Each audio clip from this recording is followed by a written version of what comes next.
Hi, Edward. Hi, how are you? Fine, and you? Not bad. I've just been practicing the last run through because I wanted to start this early, so I sort of ran through it as fast as possible. And because I edited things down, I managed to do it in 10 minutes. So I think it'll be probably around 12, 15 minutes if I don't read it very, very Okay. fast. But this is not a problem, I think. Right. Yeah. Also because the second session will be maybe we can close before the time because there are only three intervention and the comments of Sigrid and maybe the debate. hmm But Yeah, that's I don't closing know. earlier is fine with me. I actually had a last minute overnight medical appointment that just got booked. So when this is finished, I'm going to be heading out Okay. right away for sleep study. So Okay, I see. And me too, because now here in the UK is 6 p.m. Then the second session will finish at around 1:30 a.m. And tomorrow morning, me too, I have to fly back in Italy for a medical uh, visit, medical stuff. well, yeah, I think we should be able to finish early. Um, Yeah. and I think Calvin is going, you and like, I'll read this introduction talk, but I think Calvin is going to sort of chair it in terms of Mhm. introducing the speakers. I didn't, we don't in our text have anything about introducing us, but I think that's okay. Yeah. Think it's not a huge problem. Maybe each one of us can say something about itself. We may not need to. Okay. I mean, we can, but I think it's also fine to not. But Yeah, I think so. It's okay. Then maybe no, I see mean, I you guess in we probably should. I guess we probably should. It's okay. probably standard, right? Like to give, so we can each just give a brief introduction, like say our names, our affiliation, and Mhm. our relationship to SFTP. Okay, perfect. And see you in 20 minutes. Okay. See you later.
Hey, Calvin.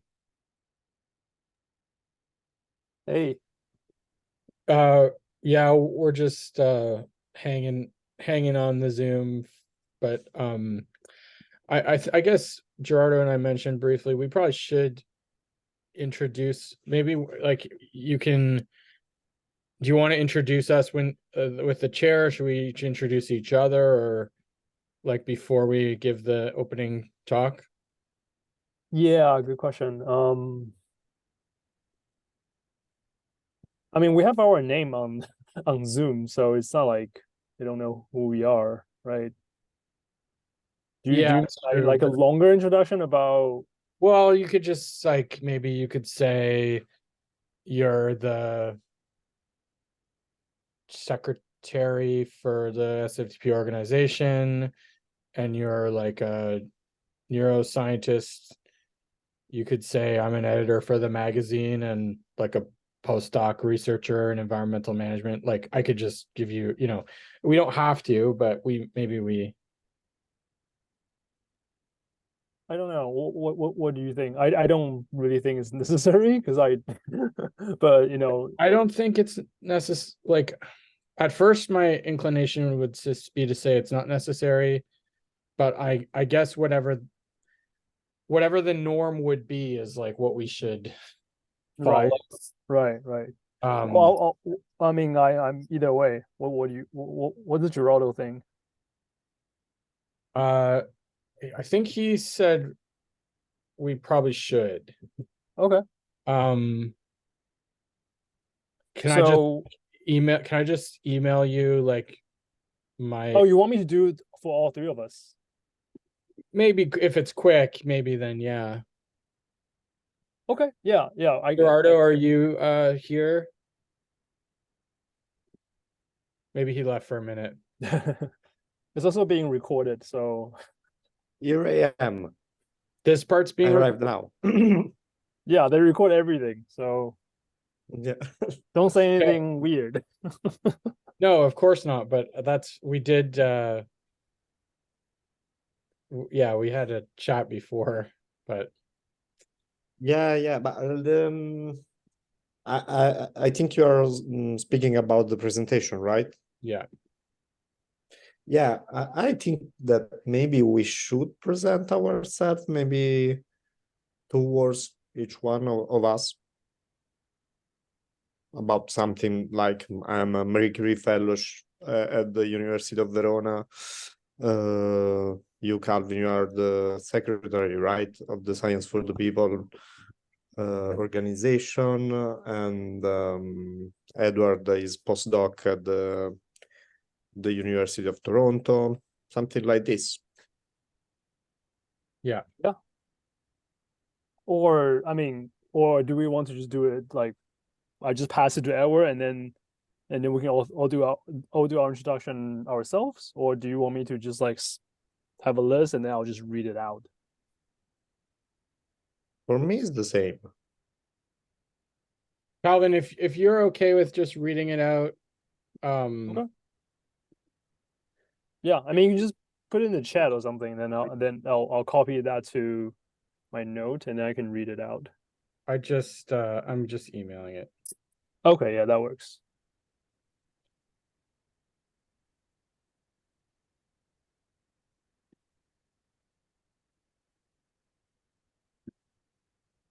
Okay, emailed.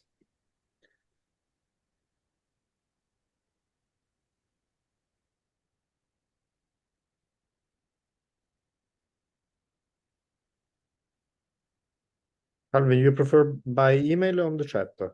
Either way. Okay.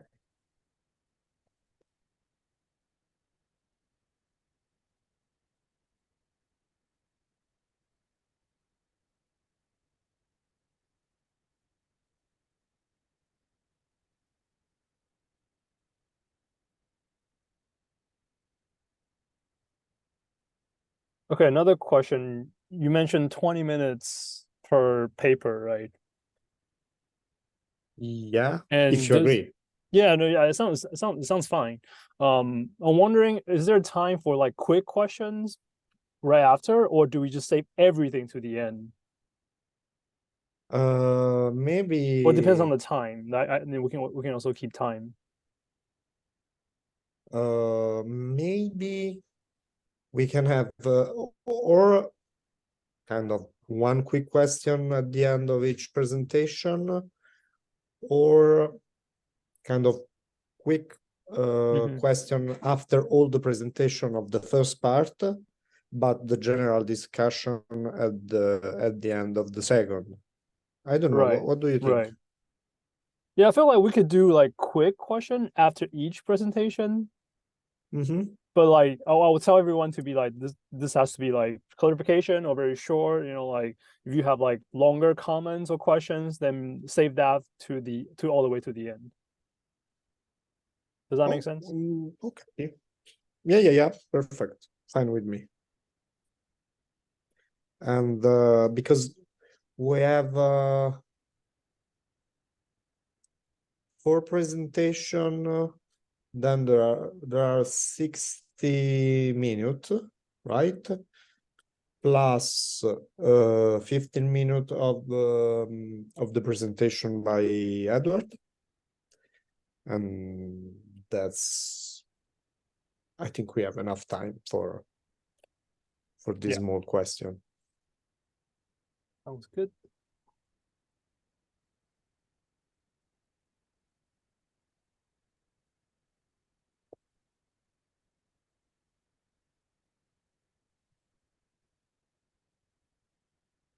Alvin, I will be back in 10 minutes.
Hi all, can you hear and see me? Yep.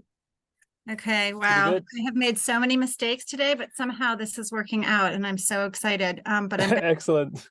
run and take care of a few things I wasn't able to take care of when I ran over here. So I will be right back if that's okay. Yeah. Great, thank you.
Hey, Calvin, you're here?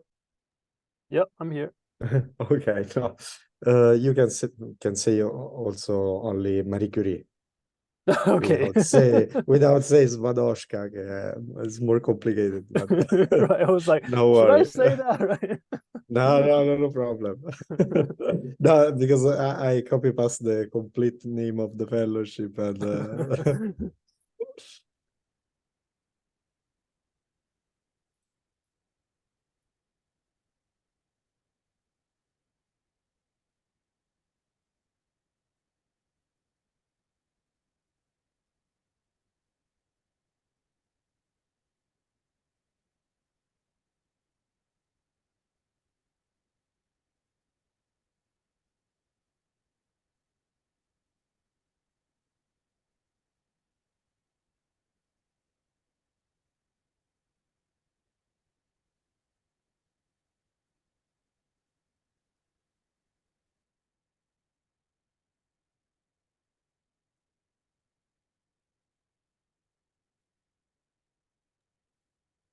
I see, Grid.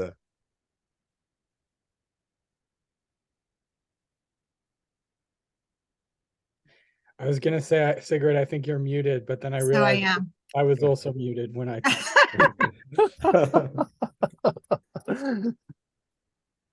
I realized, at the last minute that I have a Science for the People t-shirt left Oh, over from wow. the This 2014 is great. conference, but it's not really showing up in the thing. So I might just take it off because it's too hot in here.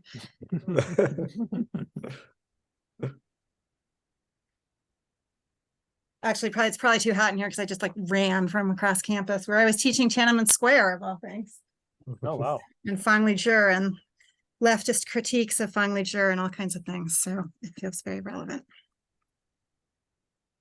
How are you all doing? Pretty Fine. good. Not super excited to be boxed in this sound booth for an hour and a half, but I'm sorry. it's all right. Yeah, that's too bad. Yeah, I don't get an office in this institute. So they put everyone in the communal, desk area. And then you need to like have private calls. You like have these sound booths set up, then you have to just grab one. Yeah. Wow. Yeah, I do. I'm often reminded by my family when I, we're fighting over the small amounts of space in the house that I have a whole office here, and I have to remind myself it's true. I do. It's that is a real luxury.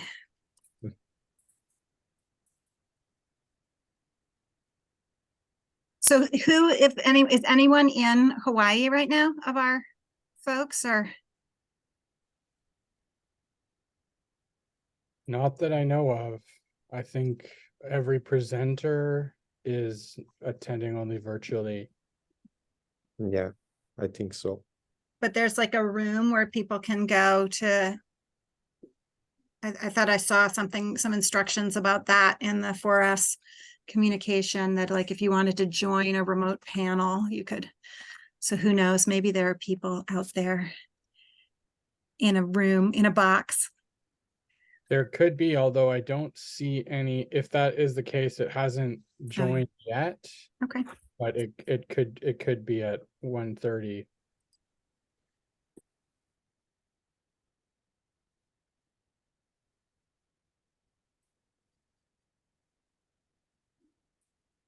Last year we had, that was something that we were sort of arranging, or because I think some of the speakers were there in person, but I think this most of the people were in person last year. most of the people were in Yeah. person.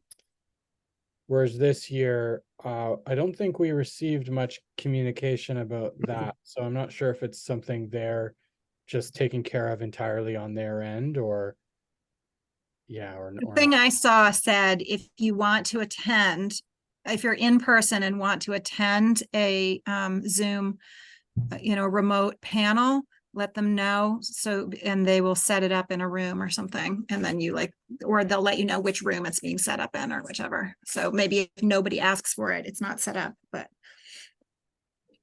Yeah, I think so, because all of the speakers will be online. The 4 of us are online. Then Yeah.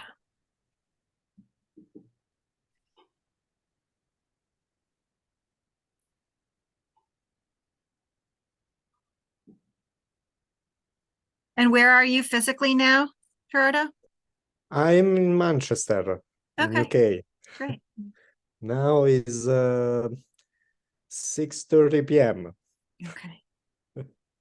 Oh yeah, we have another panel, which is Yeah, that would be exactly. It's by quite night. late for you. Okay.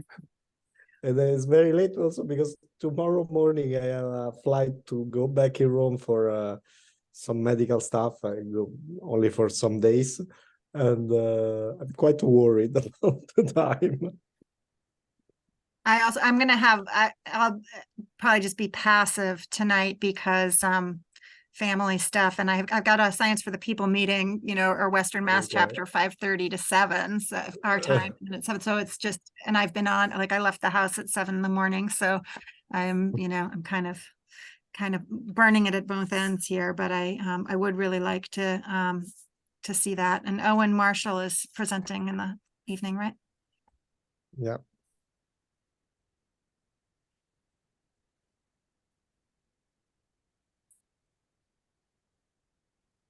And Sigrid, you received also other papers or presentation? I got the presentations. I wasn't, I didn't get them in time to do anything with them. I'll just be frank. I'll Okay, just, okay. I was able to glance at them very quickly and see, so I'm not going to be able to do too much with that, but you'll have to excuse my dipping into my own stuff. I think it was Okay, Edward who only kindly because said, "You can just stuff."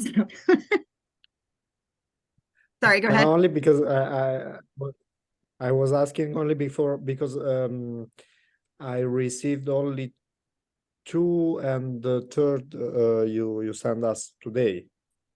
I sent you. Oh, I forwarded it to you because I noticed that it just exactly. came to me, so I didn't know if they presenters are here. Join you or in you, Jewel. You were the one who sent me the paper, right? Hello. Hi, good to meet you in person or in, face to face, if not in person. Yeah, we're also so glad to attend here. And you are at the Chinese Academy of Sciences now, or did you say, or where are you? No, we are students from Technical University of Darmstadt. Okay. I think it was maybe the other panelist who is at CAS. Should we wait another few minutes? Chinese Academy of Sciences is Alexandra, but I'm not sure if she can join, as she wrote. And let me know, is it, unfortunately, I could not go to the room which is close where I wanted to go. Is it very hard to hear me with the background sound, or is it okay? It's okay? Seems all right. Yeah, sounds okay. Okay, great. Then I'm very happy, because otherwise I would have moved somewhere. Berlin, I'm in Berlin at the moment. Okay.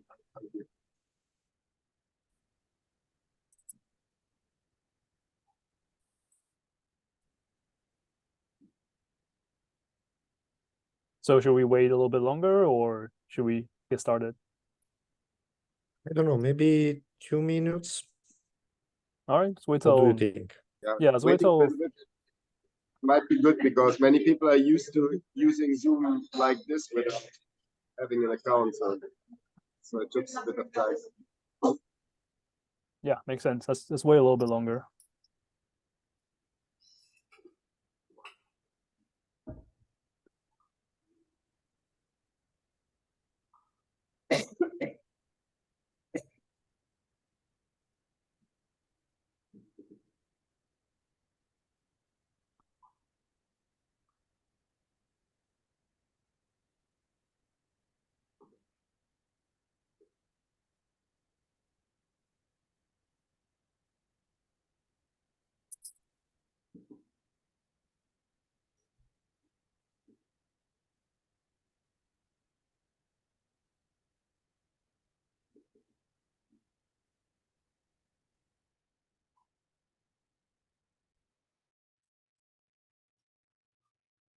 Well, can I just check that I can share my screen if the permissions are all set up for the presentation? Yeah, give it a try. Okay.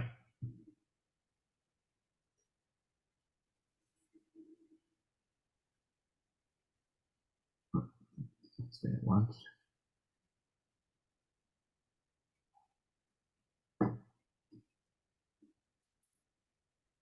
Is it sharing? Yep. Okay. Cool.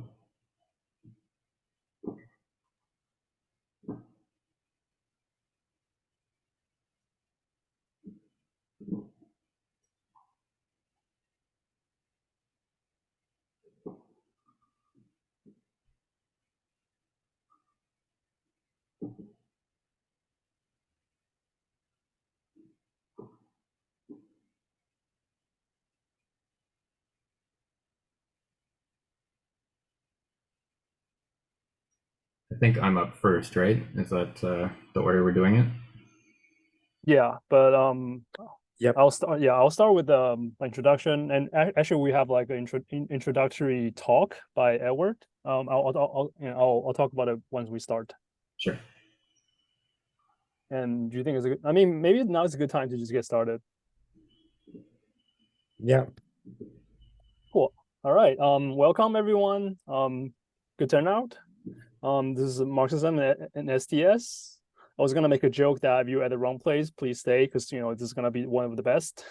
But since you don't know where you are, so the joke doesn't apply anymore. So this panel is in collaboration with Science for the People, which is an organization that's revitalized a couple of years ago. I'm the secretary of the organization, so I'm representing the org, and my name's Calvin. My day job is I'm a neurobiologist. I work at MIT. So STS is more like an interest than like a profession. And my co-chairs, I'll introduce my co-chairs, Edward Miller. He's an editor of Science for People magazine, postdoc at Toronto Metropolitan University, and studying environmental applied science and management. And my another co-chair, Gerardo Iena, is a historian of science, the Marie Curie Global Fellow at the University of Verona, but he's calling from Manchester, England right now. Yeah. Yeah, and then as I mentioned that each paper will have 20 minutes for presentation. The first panel, because there are two parts. The first part will have 3 papers, and then the second part will have 2. So the bulk of the discussion will happen at the second part.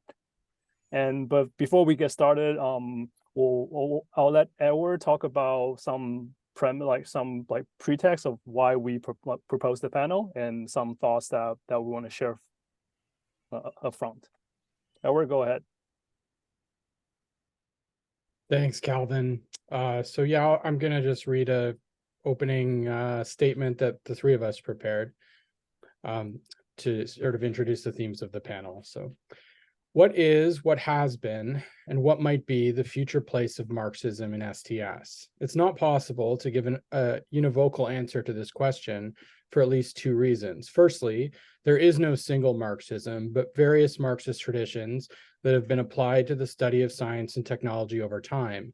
Secondly, the boundaries of STS are and have been quite blurred and variable. Those who have a sufficiently broad conception of this research area could argue that Marxist studies of science would be a relevant part of STS. On the other hand, those with a narrower and more orthodox conception of STS might argue that Marxist approaches are excluded from the field. Unfortunately, we don't have enough time to cover these issues in detail, but we mention this to point out that within the history of STS, Marxism seems to represent a subterranean river destined to resurface periodically. Between the 1930s and 1950s, Marxist authors such as Boris Hessen, Edgar Ziezel, J.D. Bernal, and Joseph Needham, to name only a few, provided profound contributions to the investigation of the relationship between science and society. These authors, though different from each other, led a common path in an attempt to show how the emergence of science and technology, their organization, and their aims were determined by the economic, social, and cultural context of the time in which they were produced. Later, during the 1960s and 1970s, the emergence of the New Left and of the so-called radical science movements played a major role in heightening the awareness of the social and political dimension of science. These movements made fundamental contributions to the study of the relationship between science and ideology, developing the thesis of the non-neutrality of science. Indeed, this approach to the integration of Marxism with the sciences aim to highlight how the very content of science, and not just its organization and aims, was influenced by economic and social conditioning. Within this intellectual climate, which Marxist studies of science helped to form, the interdisciplinary field of STS also took shape. In particular, starting in the 1970s, as STS became institutionalized, it also started to coalesce around a defined set of epistemological approaches, such as the strong program in sociology of scientific knowledge, and methodological approaches or practices, such as the empiric program of relativism, social construction of technology, and actor network theory, each of which emphasized, to varying degrees, anthropological and cultural factors in the production of scientific knowledge. The first generation of SSK scholars and the radical science movements shared the intention of highlighting problems with the non-neutrality of science. While much of SSK's work sought to interpret the latent politics of facts and artifacts, they gradually distanced themselves from Marxist philosophies of science in important ways. The main tension between these two approaches was both epistemological and methodological in nature. SSK scholars and radical science movements shared aims at opening up the black box of science and technology in order to show how the very contents of knowledge, and not only their organizational structure, were determined by socio-political conditions. The Strong Program and EPOR centered their analyses on the principles of symmetry and impartiality, through which a methodological relativism and agnosticism was developed.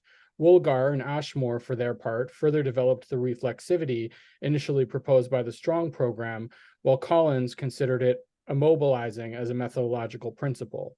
Laboratory studies, largely based on ethnographic methodology, have instead consolidated as a specific subfield of STS, and later extended the principle of symmetry to the analysis of agency of both humans and non-humans, which generated skepticism from some of those in the old school of the Strong Program or EPOR. These are just a few examples of the intellectual trajectories developed in STS. None of these approaches, however, focuses much attention on the macro-structural dimensions within which science and technology are produced. Indeed, much of SSK has adopted and developed micro-sociological and interactionist research frameworks, leaving largely unexplored the broader relationships between science and economic structures that are instead the center of gravity for Marxist approaches to science. This is also mirrored in epistemological stances. In fact, often the methodological relativism widely shared in STS has led to theses of epistemic relativism, which are largely incompatible with Marxist approaches to science. As a philosophy of praxis, Marxism has always needed to construct an epistemology that is capable of providing principles of action and not merely of critique. The contents of science are always a reflection of capitalist relations of production. However, this does not imply that the specific cultural forms we call science, though historically determined, cannot achieve high degrees of trans-historical solidity. More recently, the so-called New Political Sociology of Science, or NPSS, has attempted to bring social structure back into social studies of science by researching and emphasizing costs and implications of profit-driven research in an era of neoliberalism. This work has made several critical interventions which can be generative for intersections between STS and Marxism. NPSS seeks to integrate insights of the cultural schools of STS while also recentering the institutions, organizations, and power structures that shape systems of scientific knowledge production. As such, this work has raised questions that are relevant to the reintegration of Marxism and STS. For instance, what scientific knowledge does or does not get produced under capitalism?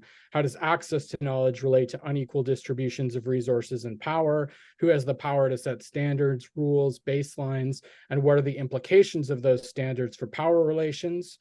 What are the dynamics of organization in science, the structures and settings through which organizations operate, and the organizational logics through which knowledge is produced?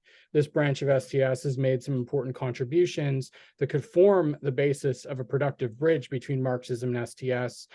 And a few areas include the commercialization of science, agnotology and ignorance studies, and STS research into science-based social movements. However, NPSS also differs from Marxist analysis in several ways, including its emphasis on neoliberalism as a prime target of its critique. In this view, neoliberalism is considered to be a demarcated era of scientific governance that re-envisions the role of the state as the facilitator of markets, and where the market itself is viewed as an information processor that determines pathways for scientific research.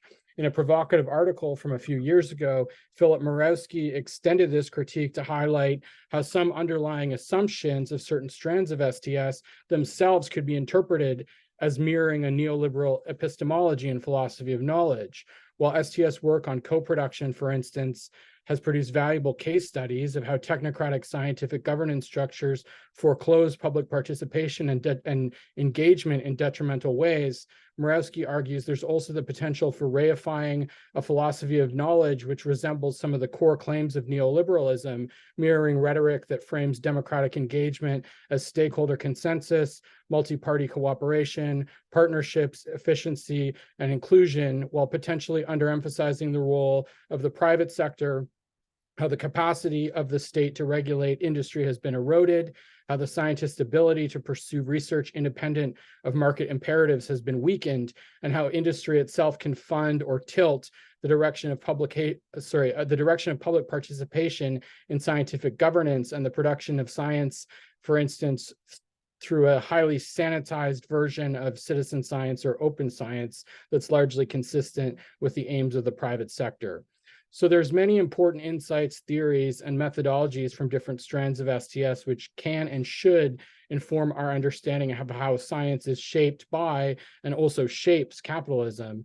But there are also crucial ways in which a Marxist approach is uniquely positioned to complement STS, where perhaps it has fallen short, by bringing economic class back into the center of the analysis, by situating macro-structural transformations of institutions and organizations of science through the lens of class struggle, by thickening understandings of the labor of science and the inquiry into the experience of scientists as workers whose dynamics of job security are related to trends towards proletarianization that is also going on in other fields of work, and also by emphasizing the dynamics of capitalism as an economic system which exerts strong fundamental pressures on science.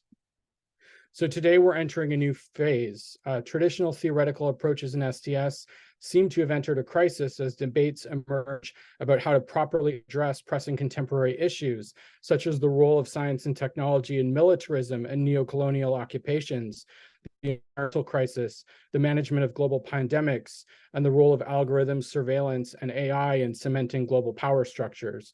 And these crises open up a space to bring Marxism back into the STS field to effectively deal with these issues, with Marxism's particular orientation towards how critique can and should be mobilized towards action.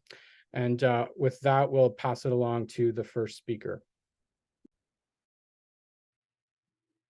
Thanks, Edward. You stole a lot of my material, actually. But that's good. It means we're getting somewhere, I think. So let me share my screen. Just a sec.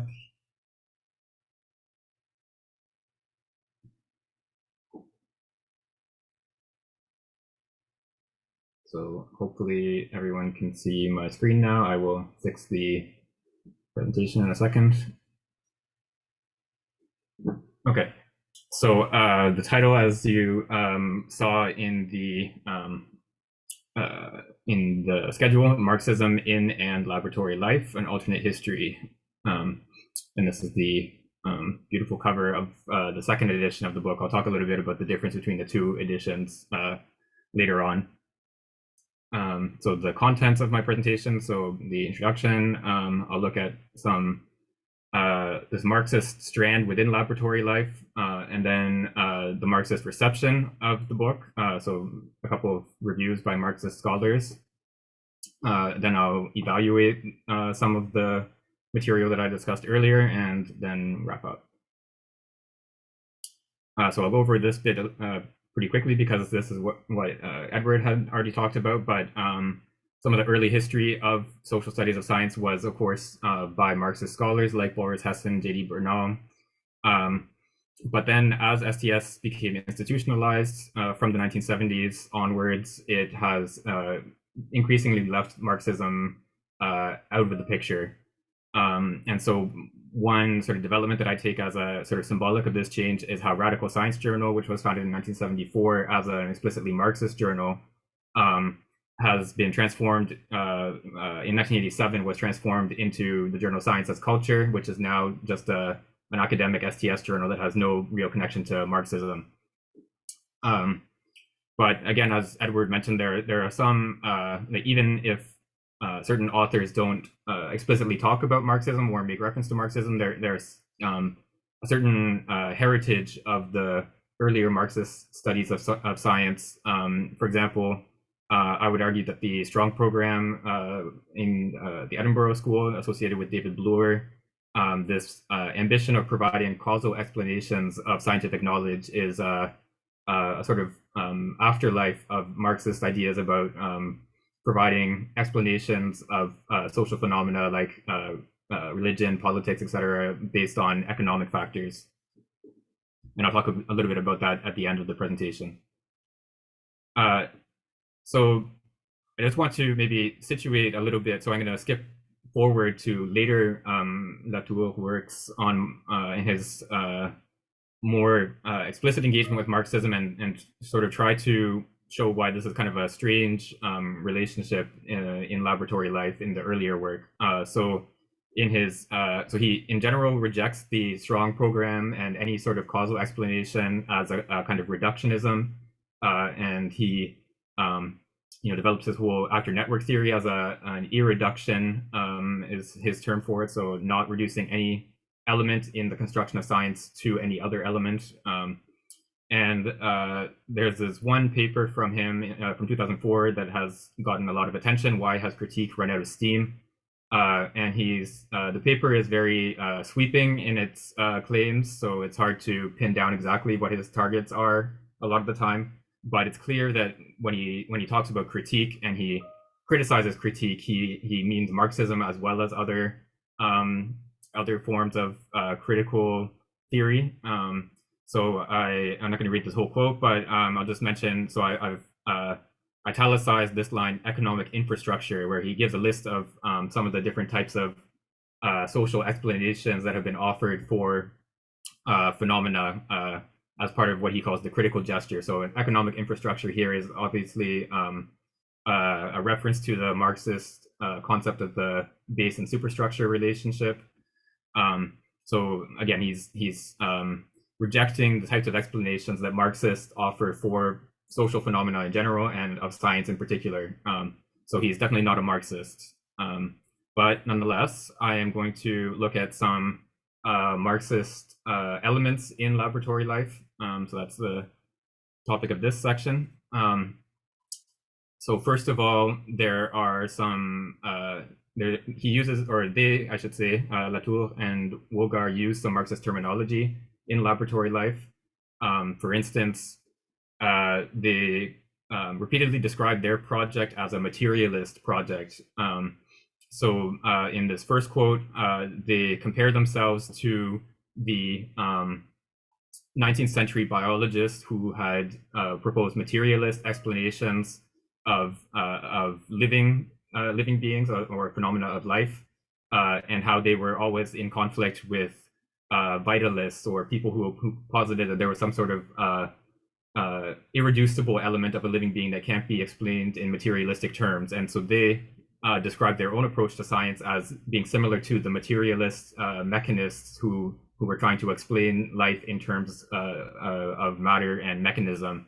So they described themselves as their explanations are materialist and constructivist explanations. And then in the last chapter of the book, which I'll mention a little bit later, Latour describes as the most important chapter of the book.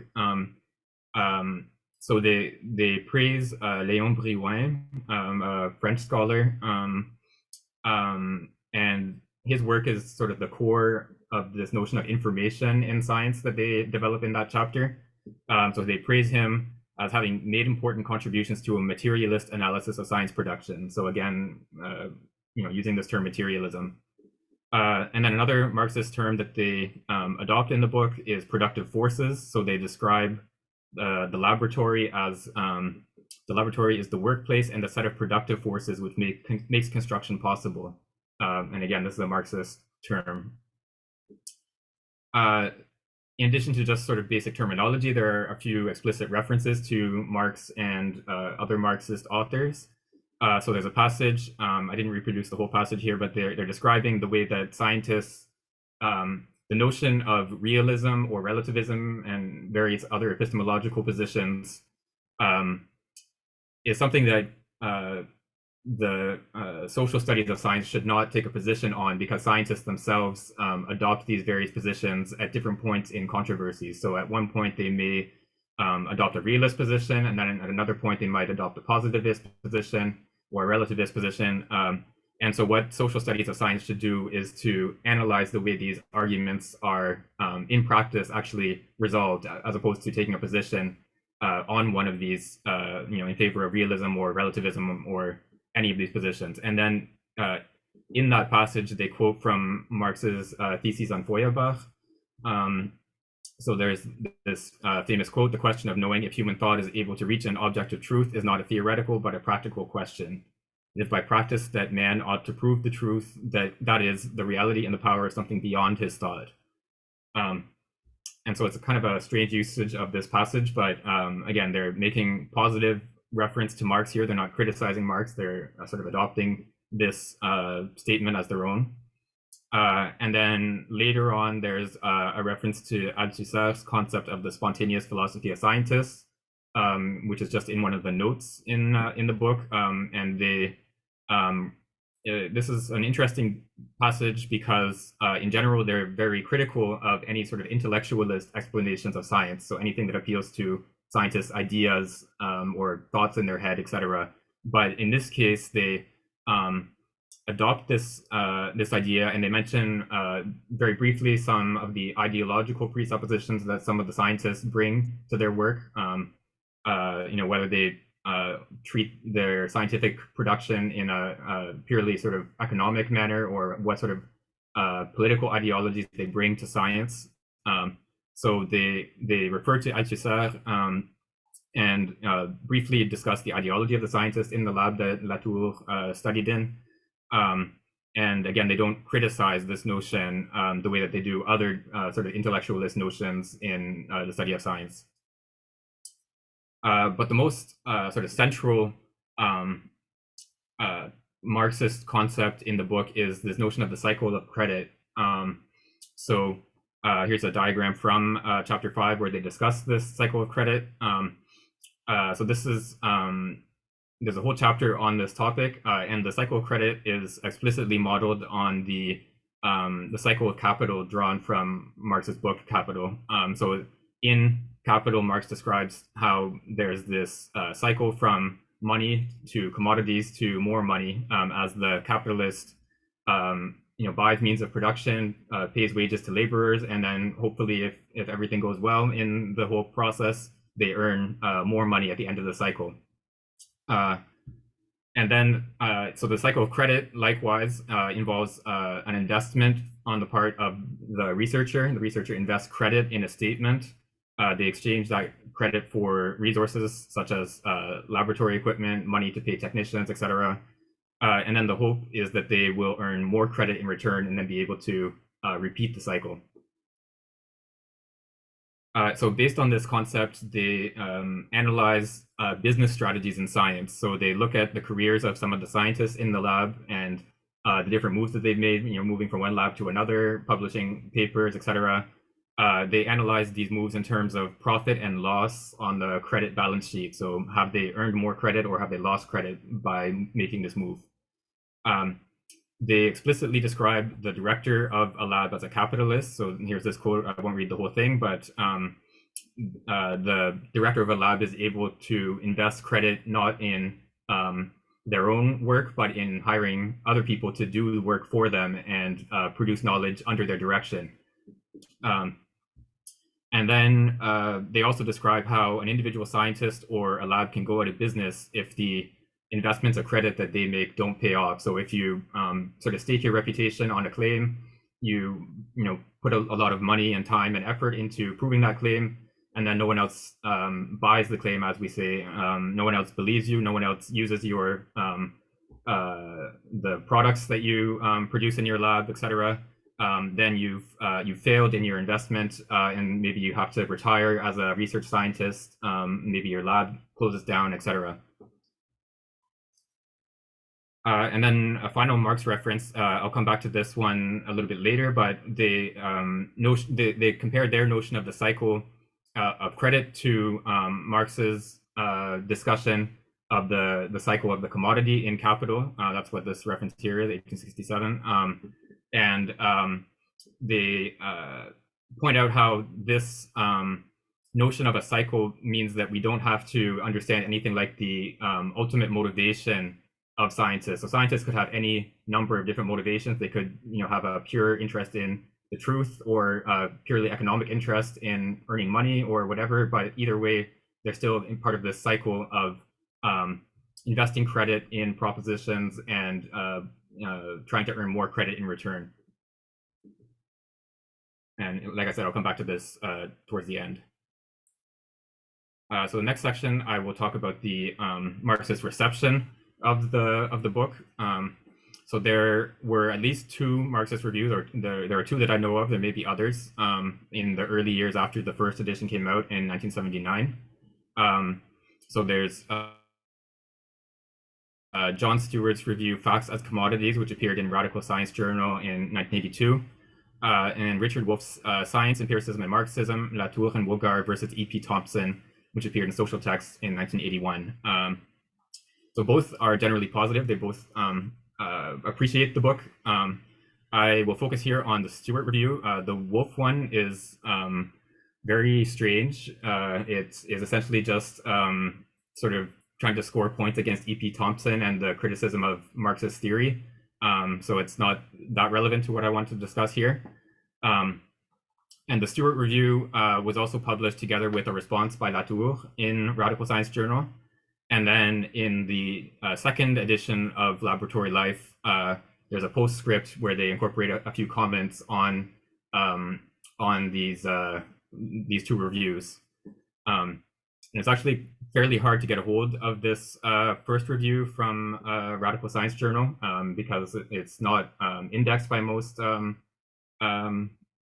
indexing services. So it took me a little bit of digging to find it. So I'm going to discuss it in a bit of detail because it's not that well known.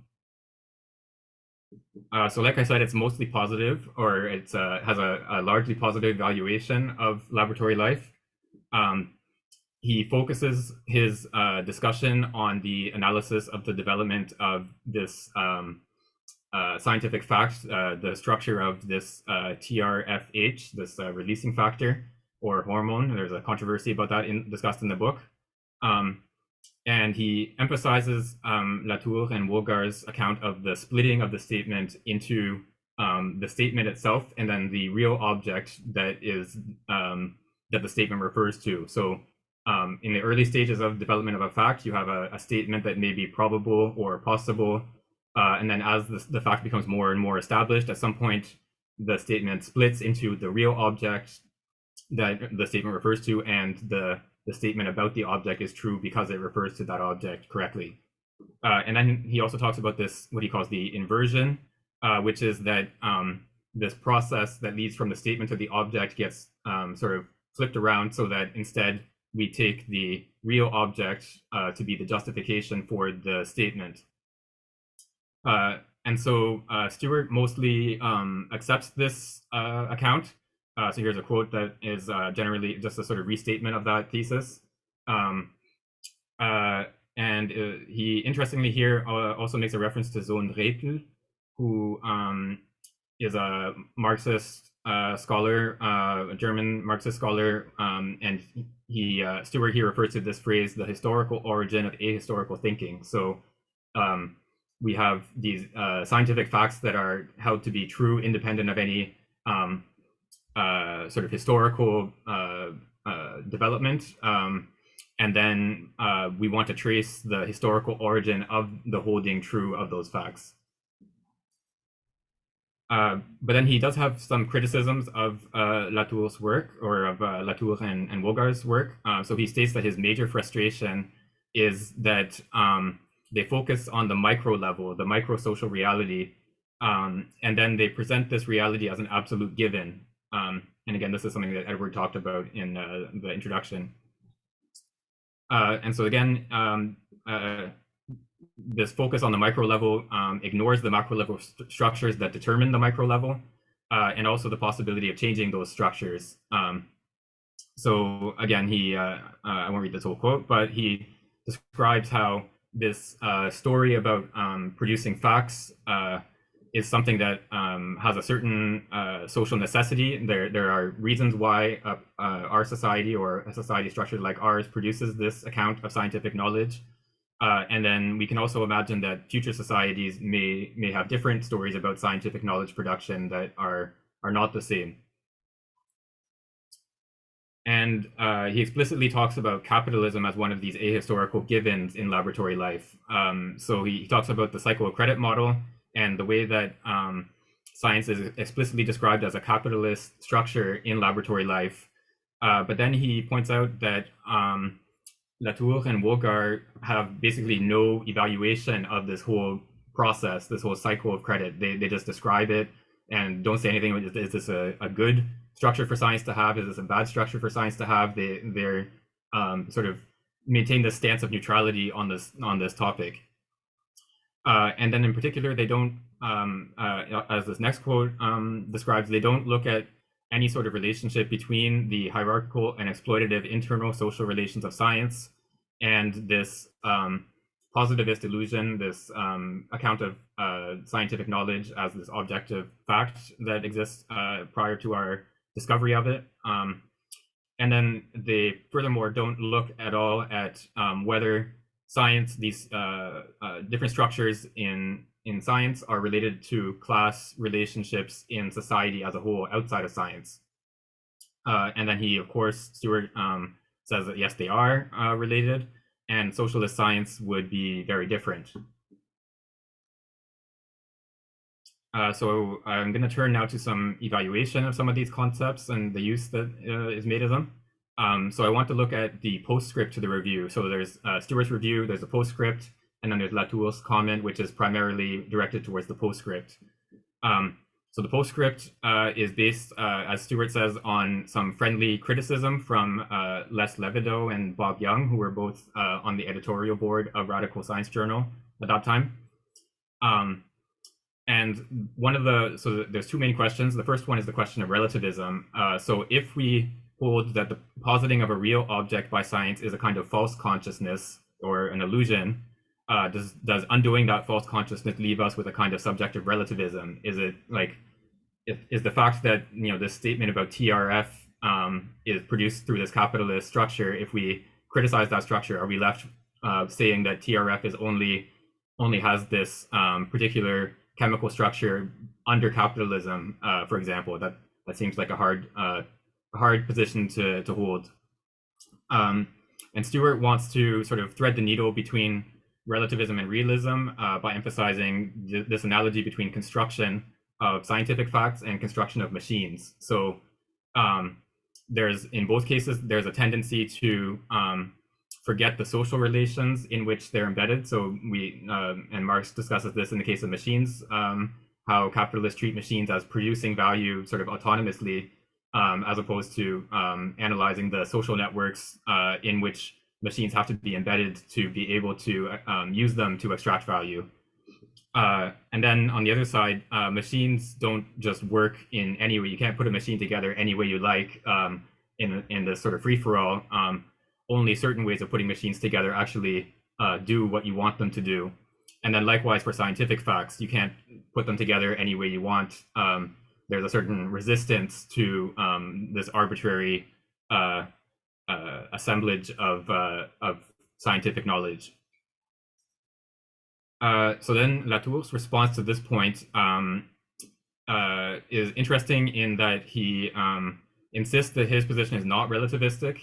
So he distinguishes his constructivism from relativism. And he again points to this notion of resistance, similarly to what Stewart had done. And I just note in passing here that he makes an etymological error when he refers to the Latin word race, which has nothing to do with the word resist, actually. But the more important point here is that he criticizes Marxists for not going far enough in the rejection of the notion of objectivity. So he thinks that Marxists criticize objectivity in the work of scientists that they don't like, who are doing bad science, but then science, Marxist science, or the study of society in scientific terms, it should hold on to the notion of objectivity. So Marxists want to have objective science on their side and then criticize other people for not doing objective science. And Latour thinks that this is a sort of an untenable combination. And so this is similar to the objection to the critical gesture that he developed in the later text, as I mentioned in my introduction. And then the second objection that Stewart makes in that postscript has to do with the question of value. And this is something that sort of struck me when I reread this book about a year ago. So there's this passage here where they describe this credibility as a market. So there's a supply and demand for information. So if you are producing valuable information that other people have in demand, you can sell it for more information, for example. Then this is the part I want to focus on here. The forces of supply and demand create the value of the commodity, which fluctuates constantly depending on supply, demand, the number of investigators, and the equipment of the producers. So as Stewart points out in that postscript, this is a completely liberal economic idea of how value is created. This is, the whole controversy between objective and subjective theories of value in late 19th century economics. There was this idea, which was explicitly anti-Marxist at the time, of retreating from any notion of objective value and treating only the relationship of prices to each other of commodities. So there's no such thing for liberal economics as the objective value of something. There's only the prices of commodities. And this is something that Marx had already criticized as leaving completely mystified where value comes from, because if you're only exchanging equivalents, but somehow more comes out of the exchange, then you have no account of where that value comes from. And then Latour, as far as I can tell, completely misses the point of Stewart's objection. He talks about what he calls Marx's most famous result. So this is the difference between the pre-capitalist cycle, where commodities are exchanged for money, which are exchanged for other commodities, and then the capitalist cycle, where money is exchanged for commodities, and that in turn is exchanged for more money. So Latour discusses this without ever mentioning labor or how value is produced, which is kind of an extraordinary reading of Marxism, in my opinion. And then he talks about the similarity between the structure of the cycle of credit and the cycle of capital, but his discussion of it he seems to think that this is just a sort of temporal coincidence, that these two changes in these two cycles happened at the same time, just sort of by chance. So at the very same time that the form of circulation of money changes in the way described by Marx, statements also start reversing their position in the cycle. So again, there's no account of any sort of connection between these two changes. And this is especially interesting because the third point that Latour makes in his response is to reject this notion of similarity that he thinks Marxist analyses of science rely on. So he thinks that, he argues that Marxist analysis of science relies without exception on the similarity of contents to make a critique of a given discipline and or technological choice. So you always point out, this scientific statement or this scientific theory resembles this sort of arrangement of bourgeois society in some way. But then this analysis of the cycle of credit in laboratory life relies on precisely this notion of similarity between these two cycles without giving any sort of explanation of why they might be similar or what relation they might have other than just pure similarity. So it's, again, very strange that he makes this objection. So to conclude, I am going to make some sort of soapbox statements about where I think Marxism and STS can work together, or what a Marxist STS might look like. So one point is that, so these two issues that Stewart brings up against Latour and Woolgar, relativism and the analysis of value, are linked, I think. So only an objective theory of value allows us to get beyond this similarity analysis of science and capitalism to look at the actual capitalist structures of science. So you're not just saying that science is like capitalism, but you're saying there are capitalist relations that structure the way science is done. My second point that I would make here is that STS can't exclude macro considerations like capitalism and its history, the way it's developed over the past few centuries. without implicitly accepting them as ahistorical givens. And I mentioned here this paper that Sigrid sent me, Baker and Oresky's 2017, where they make a similar point without explicitly referring to Marx or capitalism. But they point out that Latour and some other STS scholars sort of take as these ahistorical givens, these factors that they think are too big to analyze. And then maybe more controversially, I would argue that we need to return to something like causal explanations of scientific knowledge. So we have to actually look at the social forces that bring about scientific knowledge production.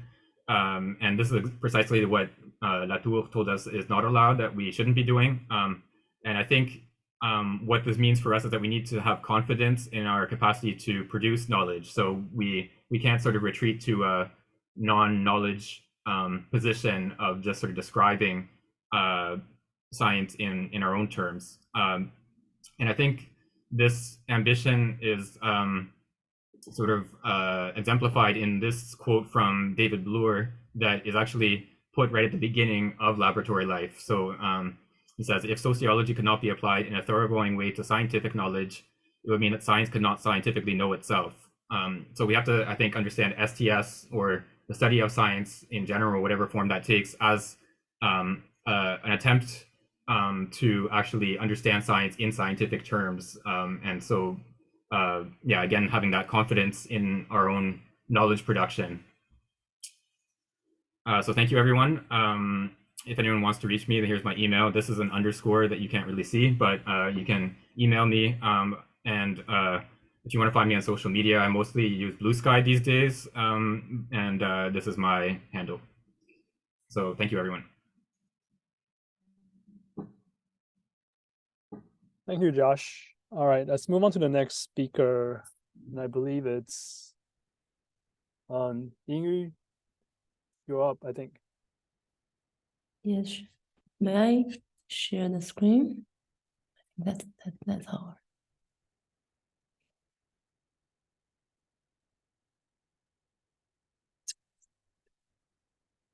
Can you see my screen?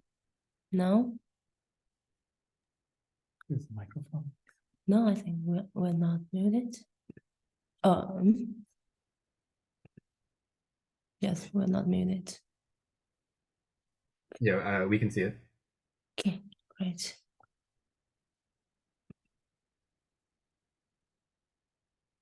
Okay. Today Lisa and I will have a talk on the topic dialectics of nature in China, perspectives for STS. And Lisa will begin with Engels and Mao and their contribution to dialectics of nature in China. Yeah. Okay. So hello, everyone. I will start by talking about the book Dialectics of Nature by Friedrich Engels. So Dialectics of Nature is an unfinished manuscript that was written by Engels in the years between 1873 and 1882. It was supposed to complement Marxist ideas by applying dialectical logic to nature itself, or rather also inferring it from nature and science. And it was first published as a book in the Soviet Union. And, whoops, can we go to the next? Okay. And also this is how dialectics of nature made its way to China. It was imported from Soviet Russia. In 1928, the famous chapter, The Part Played by Labor in the Transition from Ape to Man, was translated into Chinese. And the whole thing was then firstly translated and published in China in 1932 by Du Weizhi. So when we're taking a look at the contents of the Dialectics of Nature, we find three laws that are based on Hegel's three laws. So for the first law, it is the transformation of quantitative into qualitative changes, so that qualitatively result from accumulated quantitative changes. That could be anything, warmth, electricity. We find many examples in Engels' text. The second law is the interpenetration of opposites, where he states that all entities are a combination of opposites. And this obviously is opposed to traditional metaphysics, where something cannot be A and not A at the same time. The third law is the negation of the negation. Each stage of development contains within itself the seed of its own destruction and replacement, the emergence of the new out of the old. Okay. So later we're going to go over to Mao Zedong and how he interpreted also the laws by Engels and what came with it. He doesn't directly quote the chapter Basic Form of Motion, but I wanted to include this to make sure we get the theme of motion that is in the Dialectics of Nature by Engels. So Engels defines motion as a change of locus in any possible way that accounts for bigger, more complex entities and also for atoms, all different, all changes of locus are called motion. And he also proclaims that motion produces all changes and processes of the world, as it is the inherent attribute of matter. So of course, matter is not possible without motion.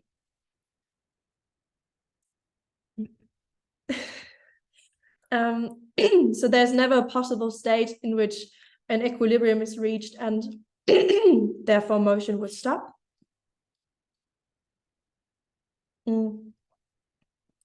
So there will always be motion going back and forth, forces working against each other. Motion does not stop. He also puts forward the example of a magnet with its two poles, whereas we take the magnet and the North and the South Pole, they have different forces going in different ways. But we cannot cut the magnet in two and have a North and a South Pole individually. The magnet is made out of the two, and the two need to come together to make the magnet. So we want to keep this theme in mind for later. So there is a text that we will talk about later when we're talking about Mao Zedong's On Contradiction, and he there quotes the text Anti-Düring, Quantity and Quality. So I'm only going to go into the parts that are highlighted here. So Engels puts forth that motion itself is a contradiction, and the continuous assertion and simultaneous solution of this contradiction is precisely what motion is. So where he says that motion is when a body is both in one place and another place, being in one and the same place and also not in it. He even goes so forth as to say life is therefore also a contradiction, which is present in things and processes themselves and which constantly asserts and solves itself. And as soon as the contradiction ceases, life too comes to an end and death steps in. So motion and also the contradiction is inherent in all things, even life. So now that we want to slowly go over to Mao's interpretation of Engels' work and of course Mao Zedong's own philosophy, we want to consider the fact that Mao's work was also influenced by other authors and scripts, and also by traditional Chinese thought especially, and the schools of Confucianism and Taoism in particular. So just to keep in mind, when we're talking about Taoism, this school of thought already has a very interesting theme, as the Taoist worldview is one of a unified world, which is made manifest to humans in paired opposites. It is a world of constant change, and the change is cyclical. So, yeah. A version of dialectical thinking already takes place here. So now we're going over to Mao Zedong's philosophy and focus a little bit on the text on contradiction. So here he quotes the Anti-Düring text that we looked at earlier, and I've highlighted the last part, which I'm going to read out. The interdependence of the contradictory aspects present in all things and the struggle between these aspects determine the life of all things and push their development forward. There's nothing that does not contain contradiction. Without contradiction, nothing would exist. So we see that this this point about motion, about contradiction that we've seen in Engels is very, very prevalent in Mao's thought too, and it is also the thing that makes up everything. I hope I'm doing justice to the name. So Huluk Nishi has identified 3 features in Mao Zedong's philosophy that we want to stress. So first, a contradiction is a universal characteristic of all things and phenomena in physical nature, human society, and human thought. They are not to be overcome. They are inherent in all things. Second is that contradiction is not between, but rather within things, phenomena, and thoughts, ideas.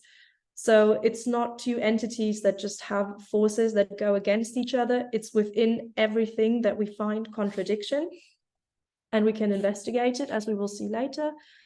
Third, the complementarity of opposites is a necessary prerequisite for the development of contradiction. It is persistent.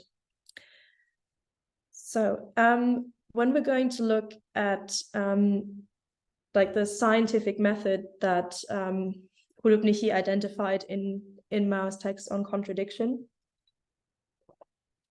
the scientific method that Mao puts forward, we can see that in step 1, we have to accept the fact that whatever we study, it will contain contradictions. And to find a contradiction, we find the complementary opposites and see them as a unity. So, and the second part goes in, it transitions. So see the contradiction as residing inside a thing, grasp it as a unity. The third law is saying, the third step in the scientific method would be contradictions in things are universal, and each contradiction itself is particular and concrete. So every contradiction has its unique quality. And in a complex thing, many contradictions exist at the same time, but we need to identify the ones we want to look at, the ones that are principal, and the ones that are the contradictions that are secondary. And they may even switch places from one point in time to another. The fourth point is to study the process inside a contradiction. So when we found the important contradiction we want to investigate, we will also find that the basic stage is an unequal distribution of contradictory tendencies. So there's always an unevenness at one point in time, because everything is in motion. There will always be one complementary part that will be stronger than the other at one point. Number 5, we need to discover the tendency of the development of the contradiction. Where is the contradiction going at what point? Okay. So to summarize what we can, what in this short time we can say about Mao Zedong's philosophy, this is a part of the summary that he gives on the text in contradiction, is he stresses again the unity of opposites, as I've highlighted here, and also I'm going to read the last part. According to dialectical materialism, contradiction is present in all processes of objectively existing things and of subjective thought, and permeates all these processes from beginning to end. This is the universality and absoluteness of contradiction. So what we want to keep in mind, that goes over from like where Engels' conception allows for Mao to fuse the notion of the classical Chinese thought and the Marxist term dialectics, We can also say that the contradiction inside a thing is very important for Mao's philosophy. Also that the contradictions at one given point in time are uneven. And of course that the contradictions will not be overcome. Yeah. So now I think we can go over to Yingyu and the history of dialectics of nature in China. Yes, thanks, Lisa. So now let's have a quick look at the history of dialectics of nature in China. In 1932, the first translation of the whole book by Du Weizhi emerged, and in 1956, there was a research group of dialectics of nature, and in 1981, Chinese Society for Dialectics of Nature was formally founded with Deng Xiaoping's approval and Yu Guangyuan as the chairman. Since early 1980s, all the universities in China need to provide dialectics of nature courses to the students majoring in science and technology. Since 1981, dialectics of nature began to be institutionalized. And in 1985, Tsinghua University established the first science, technology, and society research organization in China. Since 1990s, dialectics of nature was replaced with the name philosophy of science and technology. So for scientization of the dialectics of nature, another central figure is Yu Guangyuan, the chairman of Chinese Society for Dialectics of Nature. Yu Guangyuan is an economist, philosopher, educator, social activist, and translator of one version of dialectics of nature. And he is the founder of China's research on dialectics of nature and the first chairman of the Chinese Society for Dialectics of Nature. In 1996, he published a book named 一个哲学学派正在中国兴起, which means a school of philosophy is rising in China. It is a collection of his thoughts on dialectics of nature in these years, and several chapters in this book were published before 1996. So from this book, we can have a glimpse of his thoughts, which have a great impact on the work of dialectics of nature in China. So what are the characteristics of China's dialectics of nature research? The first one is the focus on concrete interaction between human and nature. So in China, dialectics of nature research is not just limited in general and abstract speculation, but also connected to specialized and concrete cases. They focus on fields and practices in which human society and the natural world directly interact with each other. For example, material production, environmental protection, and the national defense. Yu Guangyuan also acknowledged the influence of Mao, who applied Marxist philosophy to China's political and revolutionary struggles. These are three interesting articles as instance from the Journal of Dialectics of Nature at that time, and such as modernization of crop breeding or some dialectics of water control works. Secondly, Yu Guangyuan put forward a central concept of social nature. He distinguished two sorts of nature, natural nature and social nature, with the latter of singular relevance for dialectics of nature. There's one point need to be mentioned. Yu Guangyuan also talked about the distinction between nature as seen from and epistemological perspective and nature as seen from the perspective of how it relates to humans. But I will put this aside because it's too detailed and not relevant here.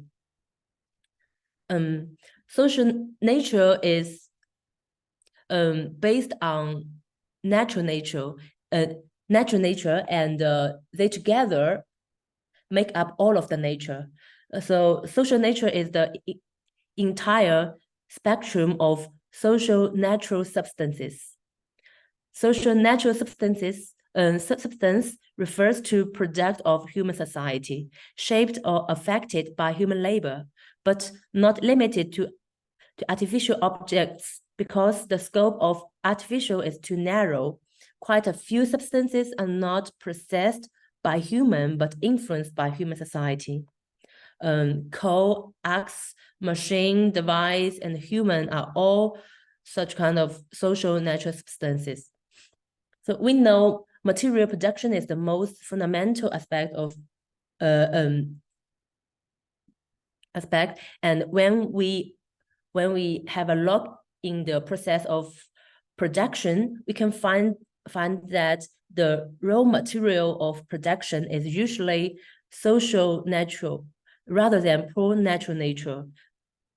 A typical instance from Yu Guangyuan is coal. So when we use coal to produce gas, coal is actually a social natural substance obtained through human labor.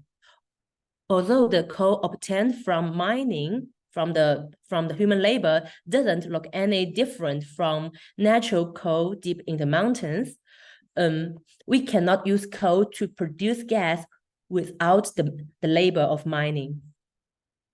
And in production, we have to use tools, which are also social natural substances. Therefore, production is socially conditioned. Technological knowledge, politics, culture, social relations are all involved. Yu Guangyuan also argues that engineering, agronomy, astronomy, and medicine should all be considered as cross-disciplines of the natural and the social sciences, because without the means of production, neither production itself nor those subjects would exist. In fact, a similar discourse on nature already appeared in Soviet Union in 1967. So Soviet researchers noticed that in nature there existed the nature transformed in some extent by human, or we can say the nature in the system of social connections. But the conception of social nature was only defined and elaborated clearly in China's dialect of nature. Yu Guangyuan said that the study of social nature has previously received little attention, and now it takes the dialects of nature into a new territory. Thirdly, Yu Guangyuan regards dialects of nature as a big pocket. At that time in China, the study of dialects of nature actually covers all aspects of production and activity in the society. Yu Guangyuan used philosophy as an analog for dialects of nature, which is a large discipline that functions as a mother from which several disciplines have split out to form more specific fields, making up a group of sciences. He believes that expanding the boundary of such a new discipline is a good thing. Dialect of nature is like a mother, and there's nothing wrong with some subjects staying with the mother for some time. And after Deng Xiaoping's reform and opening up policy in the 1980s, STS was introduced in China along with other Western academic theories. They were at first all incorporated within the framework of the big pocket, dialectics of nature, and gradually developed into independent research fields. As we can see, the scientific study of science, technology, and society has a long tradition in China. Many research and teaching contexts under the name of dialectics of nature actually cover several aspects of STS. But even if STS originated in Europe and the United States, when it came to China, like dialectics of nature, it was also influenced by the Chinese social context. So we can have a look at the characteristics of STS research in China. China has been always in a state of catching up in science and technology. From the 1950s on, China's development goal in science and technology has been to catch up with the developed countries. So different catch-up stages provided different research priorities. And from the standpoint of a catching up state, the local specialties and the theories would be generated. An abundance of new research topics would emerge.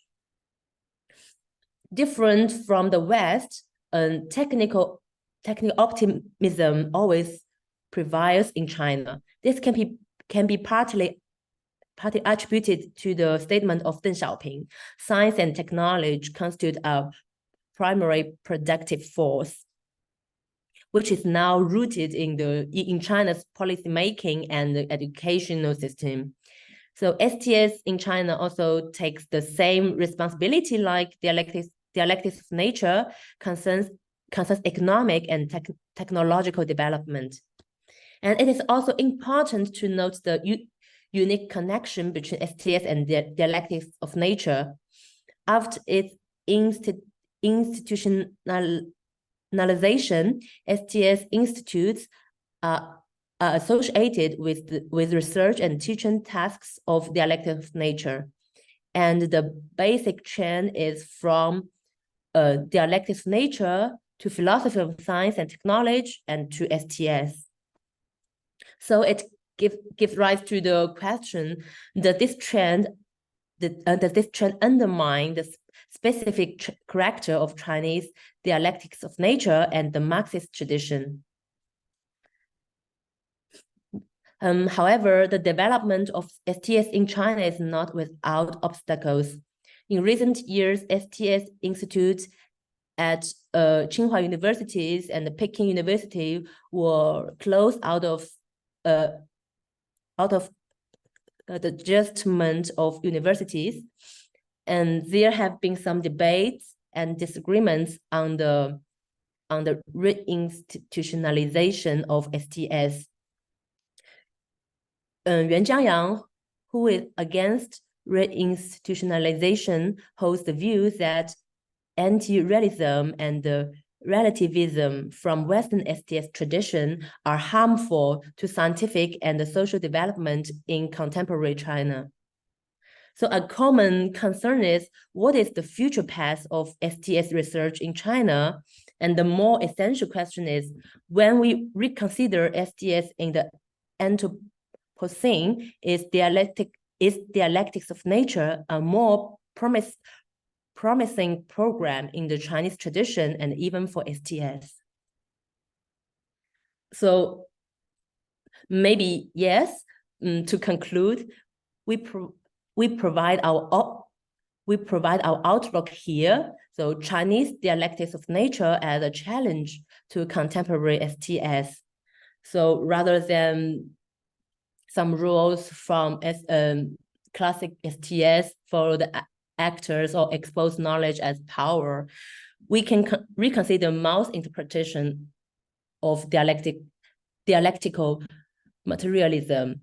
And rather than co-production of nature and culture, we can emphasize the conception of social nature. Maybe it is fruitful for us for future thinking. And the third one is to face the challenger in this Anthropocene. Maybe we can reconsider Mao's and Yu Guangyuan's conception of dialectics of nature, and their thought already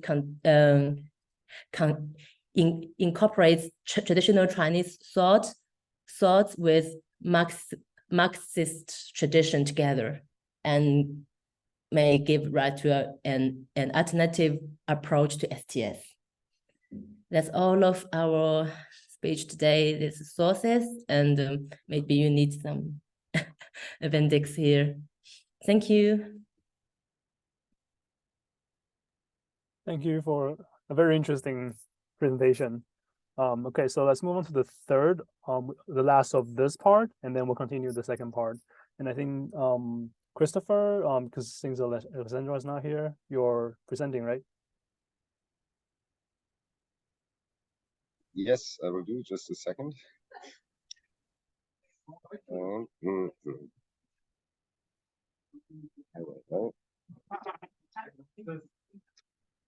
Yeah. Can you see my? Can you see it? Oh, yes. Okay, great. And now Vollbild. Full. And now you see the full one. Okay, very good. Okay, thank you very much. Yeah, unfortunately, we had some, Alexander and I had some problems, and Alexander could not join us now, not for the time, but for other reasons as well. And also we have, unfortunately, not yet access to an archive that we wanted to have a closer look at. And so this is still, yeah, largely conceptual what we're doing, and maybe we try to explain what we are up to when we have access, we're going to have access to this archive. Okay, so how can I put all these little windows away? Not so much Zoom user. Okay, sorry. Okay, as you can see, so some of the stuff that I'm now saying has already been at least touched before in both aspects.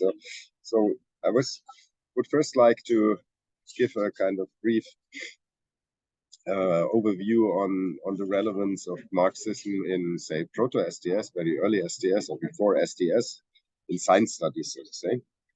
And of course, as is often mentioned, has often been mentioned, is the Second International Conference of the History of Science, Technology and Medicine in London in 1931, was a kind of a starting point of, say, Marxist early science studies, in particular in Great Britain. It was sensationally attended by a high-ranking Soviet delegation, high-ranking also including on the policy level, and it was all quite yeah, sensational activity. For example, one of the people who were much impressed by this, published in very short time articles and journal articles, and a book with the contributions by the Soviet delegates was published in a few days, and it included at least for many of the people attending the conference, provocative talk by Boris Hessen, and then people like Desmond Burnell and others who attended it. They then afterwards said, I can say that the inspiration from my own work and that of many others in science can be traced definitely to the visit of the Marxist Soviet scientists in 1931. And the second, okay, this was kind of a, so to say, initial starting point, but back then existed the social relations of science movement in Great Britain. And this was an interesting coalition, so to say. And I'm very happy I know here other people who know a lot about this. And so, so let's see if you would agree with all these points. But the social relations of science movement in Great Britain was not entirely Marxist activity. So it had also a technocratic, I would call it technocratic, liberal, not so liberal wing, and included also the Nature editor and other people, and also Julian Huxley, sort of many others. And but nevertheless, many of those technocratic non-Marxists were also very much inspired by the Soviet experience. And the movement had sorry, I also a code, and it also had a strong left wing. And this included Burnell and GBS Haldane, Lancet Hochman, Heinrich Levy, Joseph Nita, and others. And what is interesting here is that the typical, so to say, two cultures, the gap between the social scientists and the humanists on the one hand, the humanities scholars on the one hand, and natural scientists and engineers on the other hand, did not really work in this case. So Bernal and Haldane were, for example, eminent natural scientists, but they also worked as historians of science and philosophers of science, or were active as such. So they had no position. Okay, and we are about currently working, and this is something that I would like to point out because everyone, I guess, will know it. Ying Yu and Lisa and also Alfred, who seems to somewhere in the background, I guess, Alfred Nordmann. Hello. We have founded a network or an activity. So maybe Alfred afterwards can say a little bit more. And in this context, we're also working at the moment at, so to say, invisibilization of Marxism in STS. And also looking back at these times when in the 1930s, there was this first wave of interest in science and society aspects.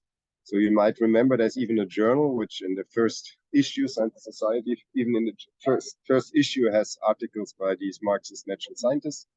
And so we have a kind of proto-STS early on. And this had also something to do, so one can of course argue that perhaps Bernal did this in the mid-30s because he felt he now needs to be a good party soldier, so to say, and has to accept, so to say, Marxism. But I have the feeling, so also from the biography, etc., that he did not simply pay lip service to say, okay, Marx and Engels, or in particular Engels, are important for science, but he really believed, similar to what we heard before in the other talks, he really believed that some of the ideas of dialectics are more in line with a modern understanding of science than at least much of what philosophers of science and others had thought in the 19th century. And so by the end of the 30s, so first classic and Marxist science studies were published, Haldane's The Marxist Philosophy and the Sciences, and then the very influential The Social Function of Science. Again, an example for text where Marxism certainly plays a big role, but on the other hand was also extremely influential for liberal and technocratic and other researchers. So it's also in my own field in the technology assessment, which is called technology assessment. The social function of science is one of the classics to this day. So here on the right side, I've give you some pictures. I always like at least have a few pictures in talks. On the upper right, you see Haldane talking to some masses, and Bernal here next to Khrushchev, and then Niethammer Mao. And sorry that I'm a bit slow, but I have to move the. I don't know how to use Zoom, unfortunately. So the points are, Marxism has helped to prepare the ground for the field of STS by, so just to make it in, say, 3 points, oversimplifying, of course, breaking down the ivory towers of scholarly disciplines, dealing with natural science, especially of the philosophy of science, often not being accepted as real philosophy of science, but I would argue, or we would argue, they did important work, people like Bernal and Haldane. Then bringing technology and the societal benefits of science more into the focus of science studies and of the science systems more broadly, because indeed Bernal and other people, Marxists and other socialists, played key roles in all this social relations of science movement and many other things that until today shape our scientific or science systems. And last but not least, it helped international science and science studies beyond imperialist Western nation states. So Haldane being also, in the meantime, what is called a character in Great Britain and not really accepted anymore, and being shocked by the fate of his Soviet geneticist friend, moved to India and was very well respected there. Bernalism was an international current in science policy, also strong in countries like China, East Germany, Soviet Union, etc. And of course, most people know about Niethammer in China. Okay, sorry, I don't see the time. How much time do I still have at the moment? You're still good. Yeah. Yeah. We have 15 minutes. yeah, you can have another 10, 15, yeah. Okay, cool. Okay, and this is what we had hoped now to present you with some empirical results, but we don't have them yet, unfortunately. So there existed communities of practice conducting cross-block STS activities during the Cold War. One example are intensive exchanges between East and West German philosophers, technology, and other STS practitioners facing new challenges. And this was in particular in Germany in the context of the increasing awareness of the global ecological crisis. So here we have one example where both sides Marxism was well known. And I remember that one of the participants once said it was interesting to see that the more Marxist folks were on the West German side than on the East German. So the East Germans had to say a lot of things, paying lip service to Marxist stuff, but had a much,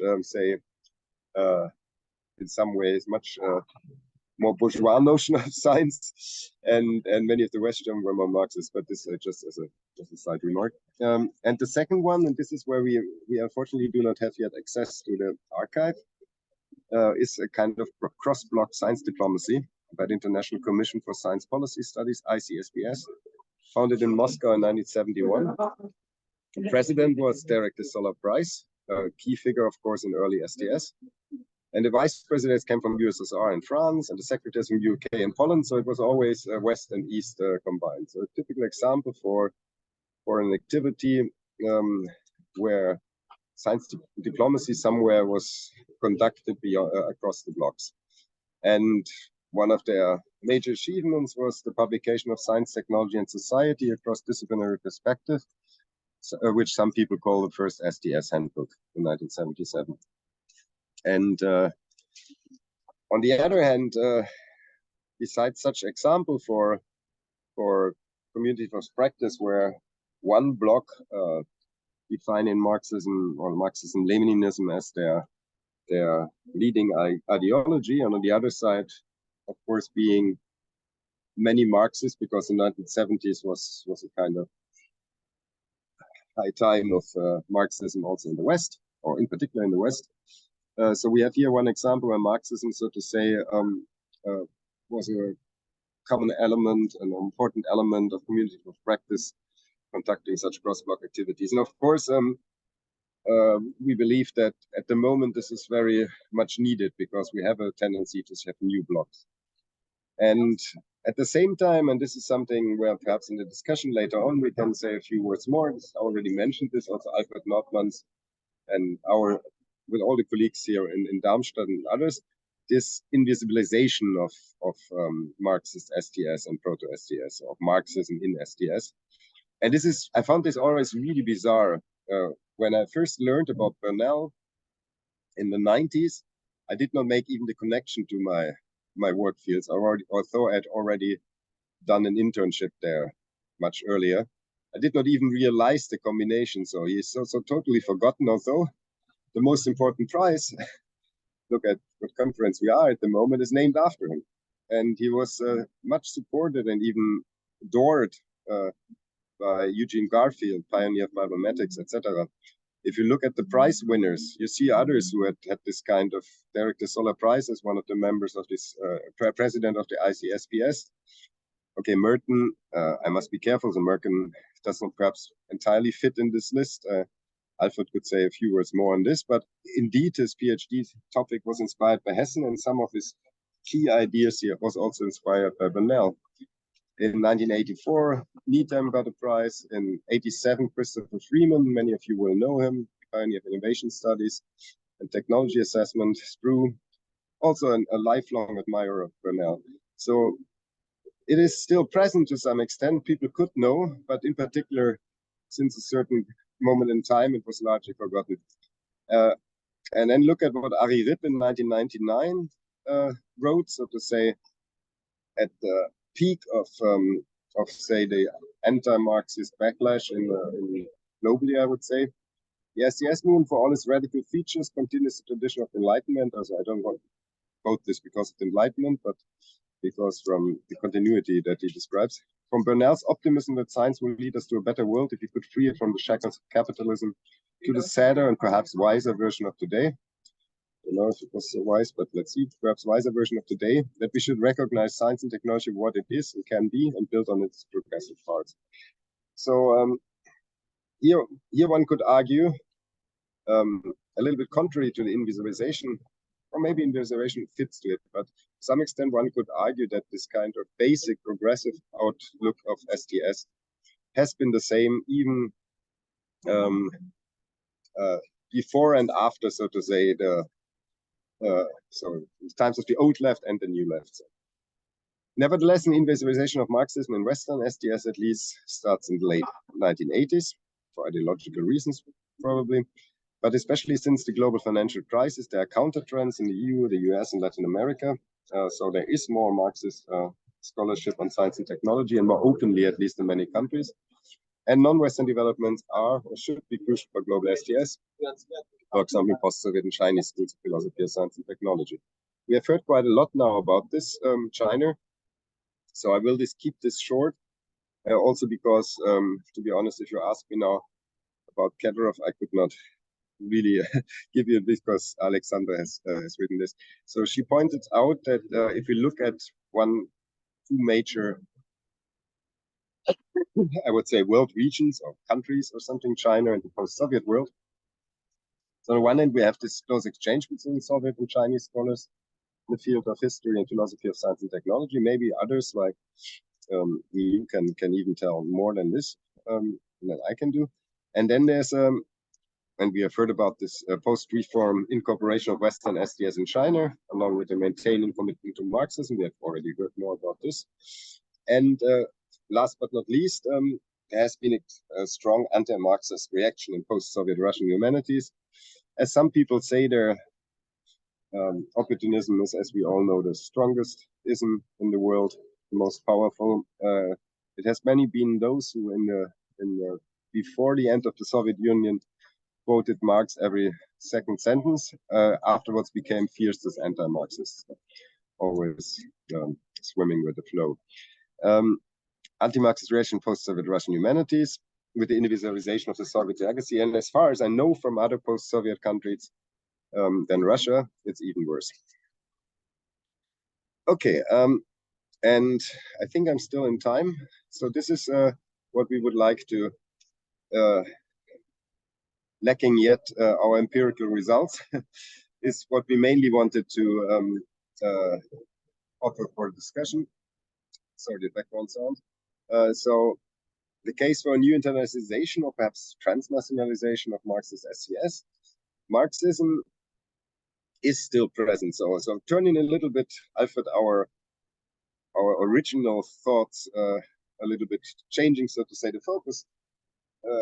While Marxism is invisibilized, on the other hand, it's still present in the academic system of all major powers and geopolitical blocs. Even if it has been partially rendered invisible or integrated into broader non-Marxist theoretical frameworks.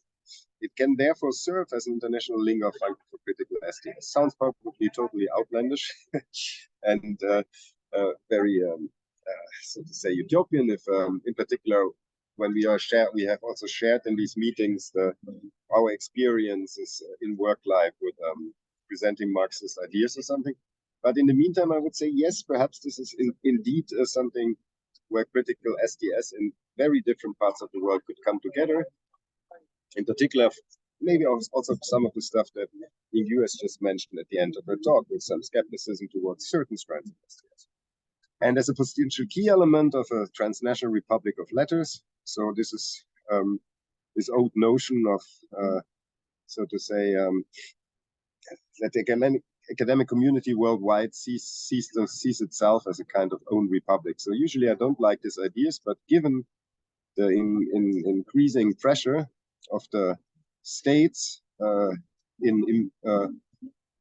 impede our cross-block academic exchange and collaboration, I would say that this kind of republic of letter, this idea of an autonomous academic community has become more attractive again. So kind of transnational republic of letters in this STS could play a really important role, and then can use Marxism, of course, not as a worldview, but as an analytical approach to analyze development in all flags in a sober and concrete way, overcoming ideological narratives, formalism, and shadowboxing. So what I wanted to say here is like, if you look at all the texts of the 1980s, still until the end of the 1980s, you see a willingness to analyze certain power structures, etc., on both sides, Marxist and non-Marxist, in a way which is based on Marxist thought. And I think we must go back to some extent to this.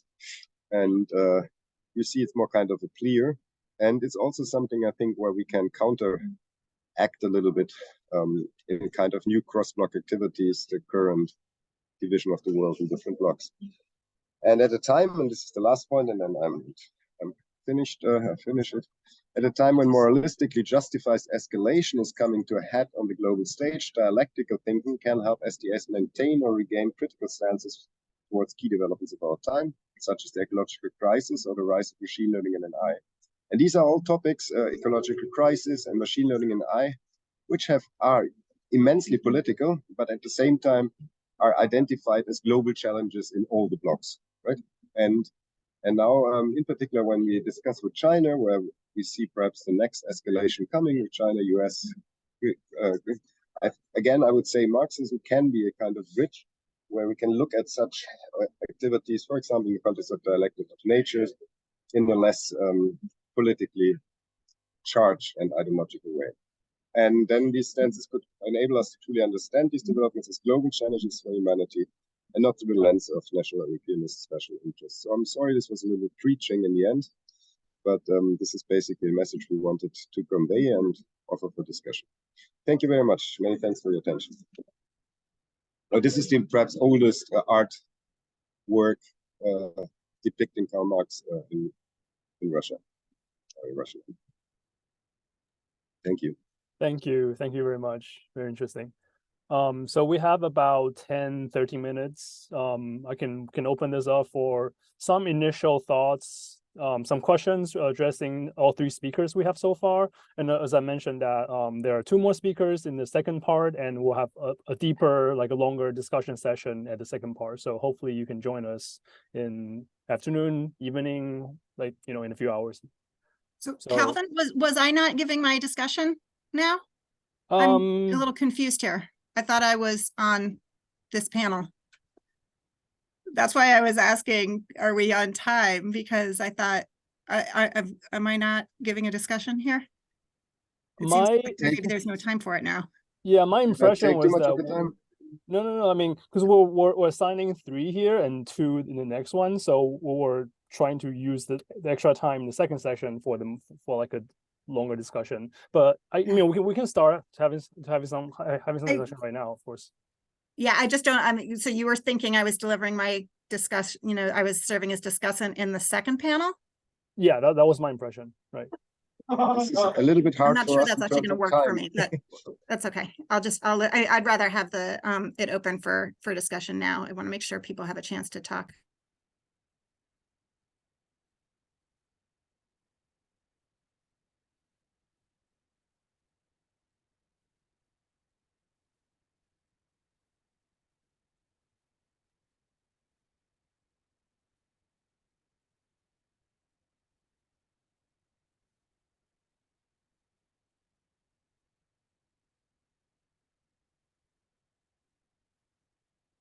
Yes, I would also say, Sigrid, you have prepared yourself for this, and so why not?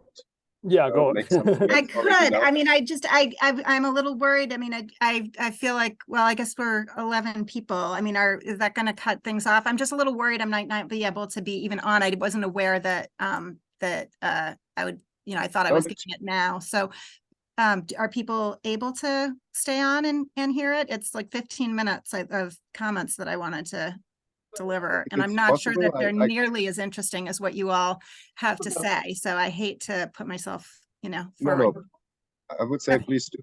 Okay. Yes. Well, I'll try to skip and not maybe not do everything here. So I was really delighted to be asked to serve as the discussant. This is a really exciting panel. I'm really happy, especially that 4S is opening the space for us to cross more divides. You know, we're not only bringing people together across multiple continents, but STS scholars and scientists and people who really are both, you know, are in this room, as well as people who, you know, work in the academy and the activist sphere and are doing both of those things. And, you know, it's clear from these presentations that all of these border crossings are really crucial to STS and, you know, have been from the get-go. So as I see it, the panel as a whole is accomplishing at least 4 things. First of all, we're recognizing the significance of Marxism in STS theory, which has been elided, and it's also been undermined. And the question of how it's been invisibilized and how it's actually been departed from, those are maybe separate but related questions. Second of all, we're recognizing the significance of radical science movements in STS, which have also been elided and perhaps also been undermined. And third, although this isn't common to all of the presentations, 2 of them either focus on or at least touch on the significance of contributions made by Marxism in China to STS or related disciplines. And these have also been elided. And this is where, you know, my own interests are really strongly related to this. And this is, you know, where I've put my head for a long time. So I was really excited to see these themes. And then finally, you know, the panel suggests ways of charting a path forward that accounts for Marxism, China, and radical social movements, and especially I think puts Marxism in particular to more central and explicit use in STS.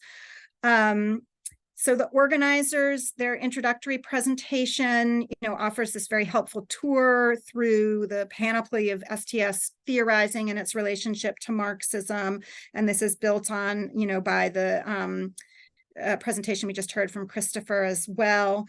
I'll just skim down here. You know, among the questions that the organizers put forward, I wanted to highlight this issue. They argue that the theses of epistemic relativism are completely incompatible with Marxism approaches to science, and they offer a very clear explanation as to, you know, why this is. And so for me, this is one of the enduring puzzles, you know, because on the one hand, Marxism does claim to produce reliable knowledge of the material world, and the material world really matters to us, right? And on the other hand, Marxist analysis of the relationship between the content of scientific knowledge and the political, economic, and social contexts in which it's produced has helped to combat assumptions of universal scientific knowledge. And those forms of critique have really been important in feminist studies of technoscience, along with engagement around indigenous knowledge, which is the focus of the upcoming Science for the People magazine issue. And, you know, I've been involved in co-authoring an article for that, and Edward's comments on that have been extremely helpful. So all of this feels very, very resonant to me. I wanted to note also in this respect that the presentation by Zhu and Borchert and Nordmann touches on Deng Xiaoping's pronouncement that science and technology are productive forces. So I just want to note, you know, flag that this was a very intentional departure from the radical Maoist approach, and Mao himself refused to be associated with that idea of science and technology as a productive force. Mao-era radicals had placed science in the realm of superstructure along with culture and ideology, which to my eye is really what enabled a lot of the critique of science from a class-based epistemology. And it's similar, I think, in that way to a lot of feminist studies of technoscience as well. So those are things we can debate for sure, but I wanted to flag it. I wanted to point to Josh's paper, which I also really enjoyed, you know, in which he emphasizes that the shadow of the traditional Marxist project of uncovering the hidden underlying causes of superstructural phenomena such as religion and politics can still be seen in the Edinburgh School's STRONG program. But the real heart of Josh's paper lies in his demonstration that despite Latour's rejection of causal explanations rooted in analysis of political and economic structures, there's much, especially in laboratory life, that depends on materialism and the Marxist understanding of capital. And I wanted to connect this back to the organizer's introduction, which touches on the relationship between certain STS theories and the neoliberal concept of the marketplace of ideas. And here, I first thought of it with Josh's paper, and then I thought of it with the organizer's introduction as well. This article by Oreskes and Baker, and I really appreciate, Josh, that you took a look at it, because I've been very curious as to how Marxist theorists would think about this. They don't cite Marx, right? And they do not, I think of themselves as Marxists, but they tackle what they see as the neoliberal foundations of not only Bloor, but also Latour, Jasanoff, and others. Really a fascinating constellation of different theorists. And they're specifically tackling the way game theory in the marketplace of ideas has fostered an unhelpful relativism in both epistemic and political terms, right? They don't engage Marx, but they care about how power is working. And they point out that the winner of this particular game is almost always status quo power. The conservative billionaires, fossil fuel companies, lead and benzene and tobacco manufacturers, and others who have bankrolled think tanks and litigation science at the cost of biodiversity, human health, and even human lives. So I feel like these are interesting people to engage with, and I'm curious what other people think of their work. I really sympathize with the frustration that the panelists all seem to share, that despite the obvious ways in which Marxism has been foundational to STS, it's been invisibilized. So in part, I think this is a more general phenomenon. If it weren't for the politics of it, maybe we wouldn't be so worried. Like I never cite Hegel in my work, but Hegel's obviously foundational, right? And I think, it feels different to us that Marx is not cited because of the politics of it, I would hazard.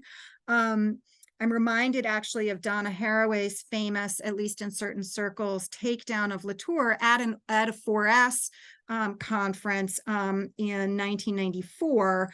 And I'm going to quote from a great book that's coming out in the UMass Press book series on activist studies of science and tech. It's by Krista Kuljian, entitled Our Science Ourselves. And she recounts this story of Donna Haraway, who said something like, "For a long time now, you, Latour, have been completely tone deaf to intersectional feminist theory, to feminist science studies, to non-Western thinking, in spite of an occasional example in your writing. You can't do this work unless you engage with the other social movements that are at the root of science studies, most certainly including intersectional feminist science studies, the kind that Patricia Hill Collins and myself are doing, and Sandra Harding and Evelyn Hammonds, and so I want to think about how the process of eliding also leads to undermining, and the ways in which it's not just the theory that's been appropriated and elided, but also the praxis, right? And I would argue that maybe is more important. And the reason it's more important is that it's political. I'd also just, flag, as, a couple of the presentations highlight, that China has also been marginalized in this history. I wrote about this last year. I published on an article in the East's Journal on the global comrades of Mr. Science and Mr. Democracy. It's such a great journal. I mean, the journal as a whole is so excellent. So if people haven't seen it, they should definitely check it out. But what I was arguing there was that the Marxist and Chinese Marxist in particular contributions have really been ignored in this larger conversation that's been going on for 100 years about science and democracy. So for example, the CCP member and Marxist literary scholar Chu Chu Bai argued in 1923 that any discussion of democracy or science must be embedded in an understanding of political and economic structures, in particular clan society, capitalism, and imperialism. And this, other people were not talking about this, including, I would say, Bernal, and people, that really pointing their finger on the imperialism piece. I think we need to look at the Chinese context for that. Really excited to hear more and follow up with presenters about the origins of STS in China. I would just flag, one idea I always find helpful in these kinds of histories is to think about how global circulations more broadly function, because I think we should resist, at least to some extent, this dominant narrative about how Western paradigms are introduced to places like China and then that China catches up. So to take an example outside of, but not unrelated to STS, I've looked into the history of participatory action research, 参与式行动研究, which in standard Chinese texts is typically described as entering China during the reform era, with no mention made of Maoist influences. And yet the concept of participatory action research has very obvious, not only parallels to Mao era mass science, but actually key figures in the development globally of participatory action research like Paulo Freire and Orlando Falsborda were actually inspired by and cited, Maoist notions of the mass line and knowledge production. So I think we could fairly easily do something similar for STS, especially if we recognize STS beyond the academy and include the radical social movements as the panel organizers are encouraging us to do. I'd also just finally, just very quickly, if I'd seen this stuff in advance, I would have done more, to follow up on the Guangyan bit.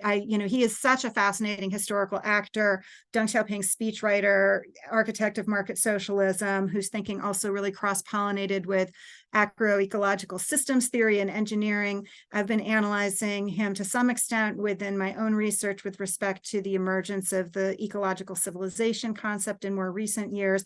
I have to say, I'm inclined to be more critical of him than the picture we've gotten today. I think of him as a kind of technocrat par excellence, but I'm interested in learning more, from the presenters and maybe seeing the paper that comes out of this, because I would be, I feel like I definitely need to think in more complex ways about his contributions. So I will stop there. Thank you so much, and I'm sorry I had to kind of thrust myself in here. I was just a little worried that it might not happen tonight. So. Yeah, Thanks. thank you so much. I wasn't aware that you wouldn't be able to join us in the second part, so glad you had the chance to do that.